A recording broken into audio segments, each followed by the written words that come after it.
A young girl bolts from a foster home, and when police catch up, she doesn't ask to go back. She says she's afraid, not of strangers, of the person waiting at home. What she tells officers next is hard to process. A closet, days locked inside, a taser, and scissors held to her throat. Scissors to her throat, talking about pulling you off of her and you telling her you would have killed her. That's when we had an altercation. Right. We had an altercation. With scissors? How are they hurting you? Eating too much? No. It's 2 p.m. in Piedmont, Oklahoma, where police find a runaway child who reveals some alarming information. Don't run or I'll chase you and put you in handcuffs. I know you don't. Let's go talk about it. But until you're in my car, we're not talking. Stand up. Stand up! Yes. Are you going to listen? Yes. I don't want to yell at you. I want to be nice to you, but I'm not going to chase you. Like, I'll tackle you before you have time to run. Do you understand? Yes. Okay. I don't want to do all that. I want to help you and figure out why you ran away and all that, but... Can we talk about it at the police station? We can talk about it in my car first. Yeah. Okay. Do you need it? Is this any of your stuff? Okay. Let's go to my car. I have located her. Clear, I'm located her. I will call and cancel. Clear. I'm just going to go around this building. Start. What's going on? Why'd you run away? I don't want to be there. Why not? She's scared. She's scary? Who? The one who takes care of us. What's her name? Tina. Is that your mom? Yeah. What's scary about her? I'm scared to get in trouble because she goes to the extreme. She goes very far when she gets into trouble. Like what? What happens when you get in trouble? Sometimes she locks us in a closet. Locked you in a closet? For how long? The longest I've been here has been like 4 days. 4 days? When did that happen? Most recently? It was last year. It was around Easter. And what did you get in trouble for that made that happen? I was sneaking my sister's food. You were making them food? I was sneaking my sister's food that she gets from school. Why'd you get in trouble for that? Because I'm not supposed to. Make food? No, my sister, my little sister, she was bringing like snacks from school. Yeah. And I was having her keep it in the bedroom so I could have some. And so when she figured it out, she tased me and locked me in a closet for 4 days. She tased you? Police waste no time investigating the child's claims and question their foster mom, identified as 43-year-old Tina Ramirez. Let's see what she has to say. Have you ever locked your kids in the closet? No. Okay. Why would they tell me they've been locked in the closet? All of my kids said that. More than one. No. I've never locked any of my kids in the closet. Okay. I found this letter, and I'm sure you've read it. It was in your closet. Oh, yes. Tell me about these letters. Sure, absolutely. I mean, why is she saying all this horrible stuff is happening to her if... She does that. That's how she vents. Right. I mean, is it the truth? I mean, those are old. I wouldn't know. Like, She's talking about being beat up. She's talking about having scissors to her throat. Talking about pulling you off of her and you telling her you would have killed her. That's when we had an altercation. Right. We had an altercation. With scissors? No, there was no scissors. She was coming at me. Okay. But we can't pull it off because she was holding my hair. Okay. Right? And, yeah, that did happen. That did happen, yes. How do you discipline these kids? I mean, I know we talked about it earlier. Do you spank them? No. Do you hit them? No. Ever? No. I've had altercations before. Yeah. There's been more than one. There's a time she ripped my necklace off of me, okay? And I held her. Tantrums, kick and punch. Yeah. I had to hold her down. Okay. Okay? Other than that, no. Typically, what does dinner look like here? I don't cook every single night, but dinner, the kids will do either Most of the time, the little ones like pizza, Hot Pockets, chicken nuggets, cup of peanut butter and jelly. The big girls. Jade, you want a flashlight? Like, I just did beans. If you need it, I don't know. I just did beans the other day. You heard that right. Police uncovered a letter from one of the kids detailing the alleged abuse, including an incident where Tina allegedly held scissors to the child's neck. But that is far from the end of this story. The little ones eat at school, but the big ones, I'm getting up late and I ain't getting the time to work and everything. I make sure they get milk, if not cereal. Tell me about this. Okay.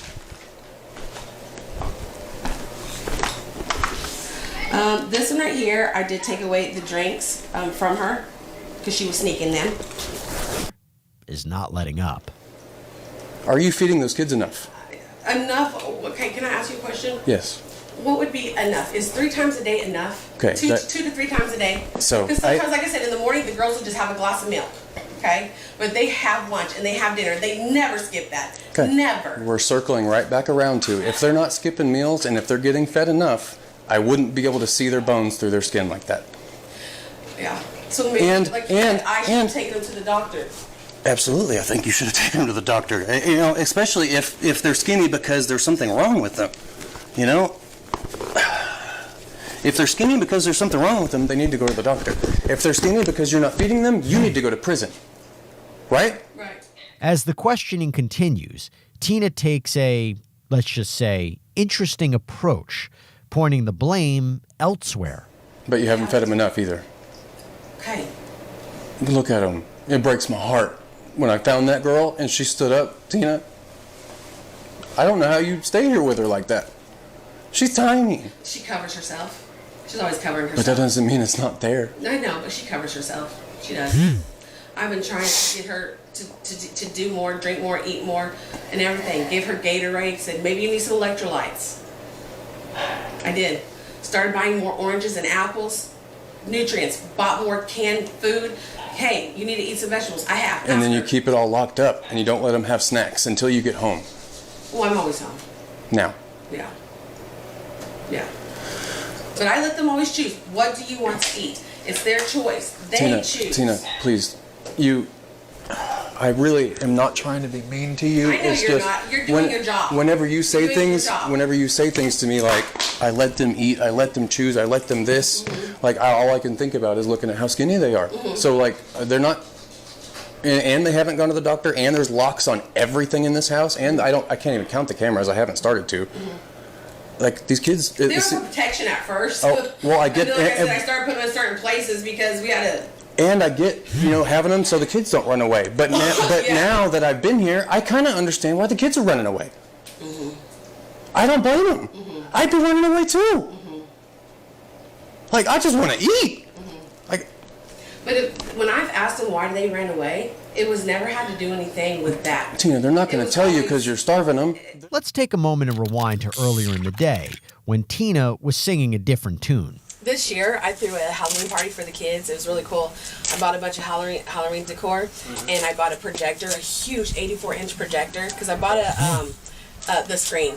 But I had bought a projector Black Friday the year before. I hadn't used it yet, so I did like cool stuff, decorated cupcakes, cool candies, and then set that up for them. Happiest kids ever. They're like best mom ever, and they loved it. They went to school talking about it and everything.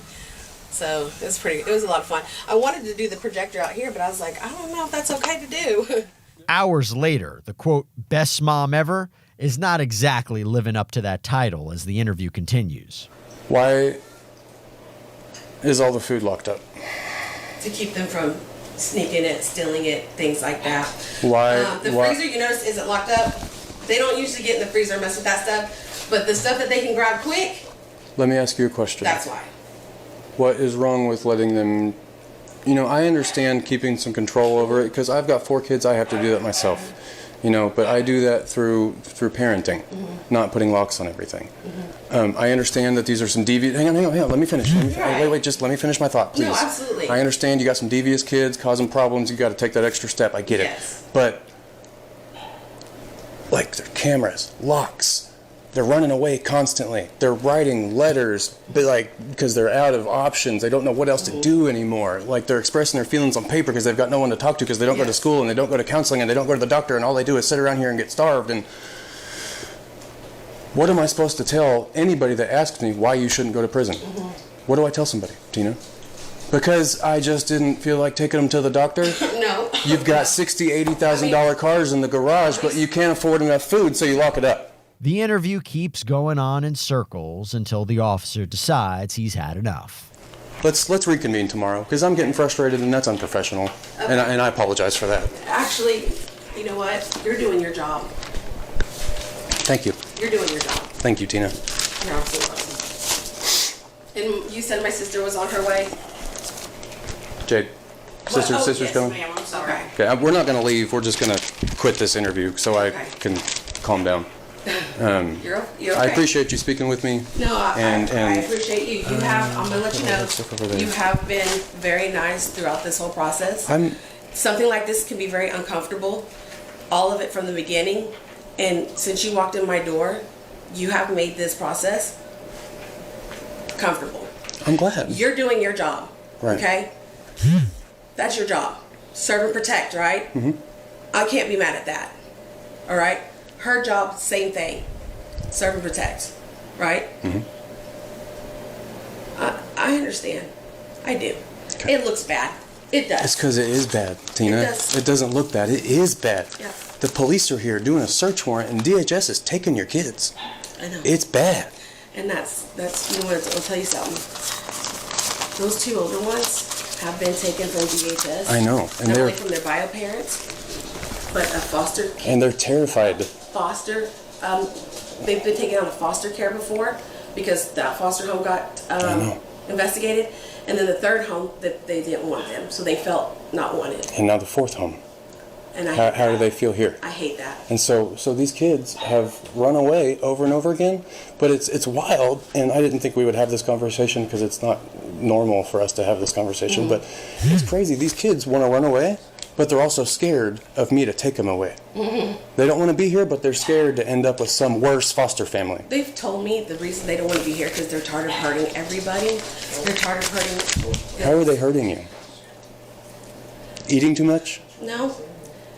Just putting me through the things that they have put me through. What did they put you through? Like, I told you she scratched my car. She got mad. She got angry. She's a child. Before leaving, the officer has one last question for Tina that reveals even more unsettling details. Oh, I guess I do need to ask you a couple more questions. Yes. Several of your kids confirmed that you have tased one of these kids with that taser. No, as I was telling her earlier, we do the bzz, bzz, bzz, right? Yeah. And we even do it with the dogs. Bzz, bzz, bzz. So physically, bzz, no, I'm not. Like how close have you put it to the kids? One time I got real close on accident because we were playing around. But as far as, no. Okay, then the bzz, bzz, bzz game, like how close are you? Oh, not that close. I know, but you're not telling me the distance, like with inches? I think 6 inches is what you just showed Yeah, me. we pop it. Like, oh, it's like, did you find it? I did. Yeah, it's little. It don't hit them. Tina admits to holding a taser near the kids, even, quote, accidentally tasering one in the eye. Police found that same, quote, small taser in an earlier search of the home. Take a look.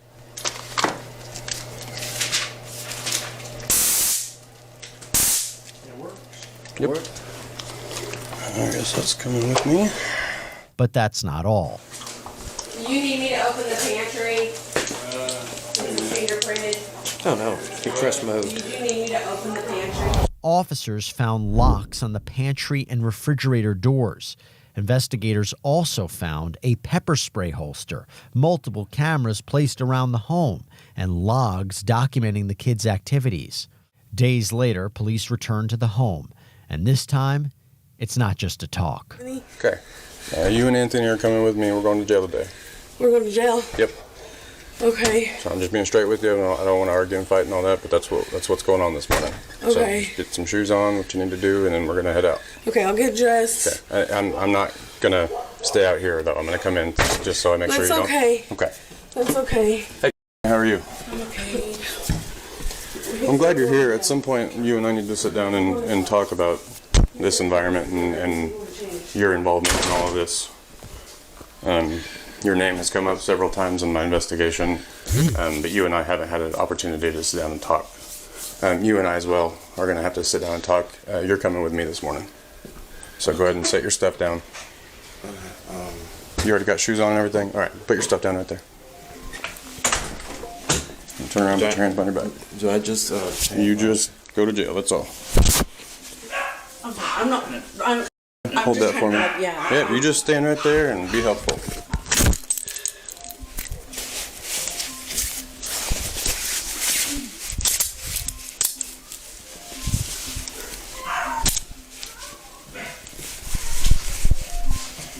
That back door won't hold that dog.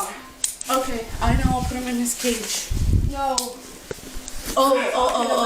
Loki. Loki the husky. You're not gonna get the chain? I was just making sure you had shoes on. You got shoes on? All right. Yeah. That back door won't hold that husky. She can take care of that, right? Okay. Let's go with him to his car. Can she give me water? Because my mouth is really dry since I'm just waking up. Can she give me You can water? get a drink of water. Yeah, that's Give me fine. water.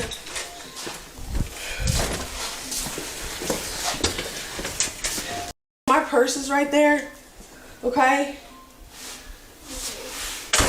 I don't think your hands are going to be back here. No. I'm going to get them in front of you, though. Yeah. And can I take this or Well, give it to her? You can give it to her or whatever you want to Okay. do. Well, you carry this for me? If you want me to, or you can carry it right there. It's okay, baby. It's okay. You can lock those so that, they don't get tight when you put your Thank hands down. Separate them real quick. I can't see in there. To turn that off, you just say, hey, baby, stop. Okay. Okay? This way. The dogs. What happens with the dogs? You're going to have to sort that out with one of your family members or something. Okay. We don't have any animal control here in the city of you Piedmont don't? now. It's really surprising. We'll be in touch, okay?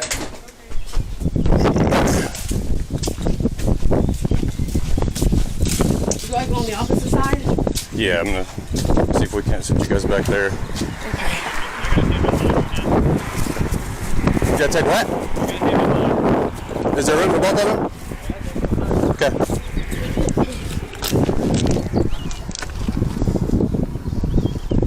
You want me to open it? Oh, I thought he was going to do it. I'm so sorry. It's okay. Yeah, put yourself in there. Sorry about that.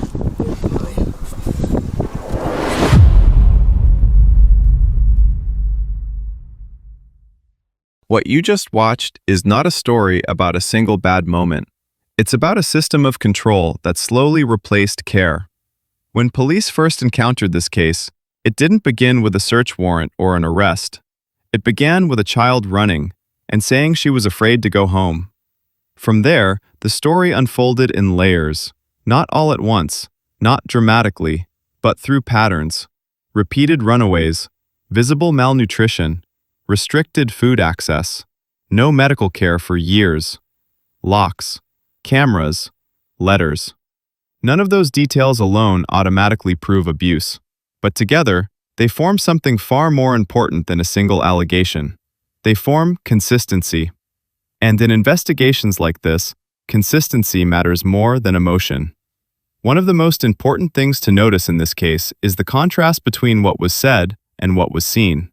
Tina repeatedly stated that the children were fed, that they were given choices, that discipline was misunderstood. But police weren't evaluating tone or intent, they were evaluating outcomes, and the outcome was visible on the children's bodies. When an officer says, "I can see their bones," that's not an opinion, it's an observation. When a caregiver says they suspected parasites but didn't seek medical care for years, that's not confusion, that's a decision. This case didn't hinge on whether Tina believed she was doing the right thing. It hinged on what the children were experiencing in reality. A common misconception is that abuse must be loud, explosive, or constant. But what this case highlights is something quieter and often more dangerous: control. Food locked away, cameras tracking movement, children monitored instead of guided, punishment replacing structure. Even when physical violence is denied or minimized, deprivation itself becomes the weapon. The officer put it plainly when discussing food theft. Children who experience prolonged scarcity don't steal because they're dishonest. They steal because their bodies have learned that access isn't guaranteed. That behavior isn't defiance, it's survival. The handwritten letters found in the home are critical, not because they're emotional, but because they're consistent over time. Writing becomes a last outlet when talking isn't safe, complaints aren't believed, help doesn't arrive. Children don't document fear for entertainment, they do it when there's nowhere else for it to go. And when those written accounts align with physical conditions, repeated runaways, environmental controls, they stop being stories and start becoming evidence. This case is also about something that often gets overlooked: failure to act. Anthony, the husband, didn't present as overtly abusive. What he presented as was absent. Absent from feeding routines, absent from medical decisions, absent from protection, and that matters. In child welfare cases, harm isn't limited to what someone does, it includes what they allow to continue. You don't have to create a harmful environment to become responsible for it. Living in it and doing nothing is sometimes enough. One of the most important lines in this entire video wasn't shouted, it wasn't dramatic. It doesn't look bad, it is bad. That sentence marks the shift from uncertainty to accountability, because at that point, the investigation had moved beyond claims and counterclaims. It was grounded in physical evidence observed, conditions, admissions, and patterns over time. This is where cases like this stop being debates and start being decisions. This case matters beyond this household for several reasons. First, abuse doesn't always come from biological parents. It can occur in foster systems meant to protect. Second, neglect is not passive. It is an active choice repeated over time. Third, children don't run away repeatedly from safe environments. They run because staying feels worse than leaving. And finally, good intentions, if they existed, do not override outcomes. Care is measured by results, not explanations. Section 8. What to watch for in real life. Cases like this often share warning signs. Excessive control masked as discipline. Food restriction framed as choice. Medical neglect justified by inconvenience. Surveillance replacing supervision. Children appearing fearful, withdrawn, or hyper-focused on food. Recognizing these patterns early is how harm gets interrupted before it escalates. At the time of reporting, both Tina and Anthony were charged with multiple counts of child abuse and neglect. Tina faced additional charges related to assault with a deadly weapon. The children were removed from the home and placed under protective care. As always, the legal process will determine final outcomes.